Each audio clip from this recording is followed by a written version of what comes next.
নমস্কার বন্ধুরা, welcome to my channel. আজকে আমি তোমাদের জন্য নিয়ে চলে এসেছি সর্ষে পাবদা। তো যেগুলো লাগবে সেগুলো আমি সাজিয়ে নিয়েছি। পেঁয়াজ বাটা, সর্ষে পেস্ট করে ছেঁকে নিয়েছি, নুন, হলুদ, কালো জিরে, কাঁচা লঙ্কা। তো চলুন রান্নাটা এবার শুরু করা যাক। মাছটাকে ভালো করে নুন হলুদ দিয়ে আমি মাখিয়ে নেব। তো তোমরা সবাই জানো পাবদা মাছ খুব সাবধানে ভাজতে হয়। এদিকে আমি কড়া বসিয়ে দিয়েছি, কড়াটায় তেল দিয়ে গরম হতে দিলাম। তারপরে কালো জিরে ও কাঁচা লঙ্কা আমি ফোড়নে দিয়ে দিলাম। পেঁয়াজ বাটা 2 চামচ মতো দেব, দিয়ে এবার পেঁয়াজটাকে আমি লাল লাল করে ভেজে নেব। তো রান্নাটা যাতে আমি চটজলদি করতে পারি, গ্যাসে অন্যদিকে আমি তাওয়া বসিয়ে রেখেছিলাম। একে একে মাছগুলো ভেজে নেব। হ্যাঁ, আবারও বলছি, পাবদা মাছ খুব সাবধানে ভাজতে হবে।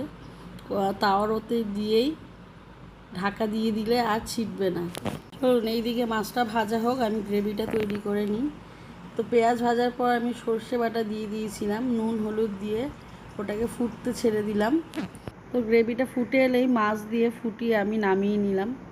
তো কেমন লাগলো রান্নাটা আমাকে কমেন্টে জানিও, আর আমার চ্যানেলটাকে লাইক অ্যান্ড সাবস্ক্রাইব করে দিও।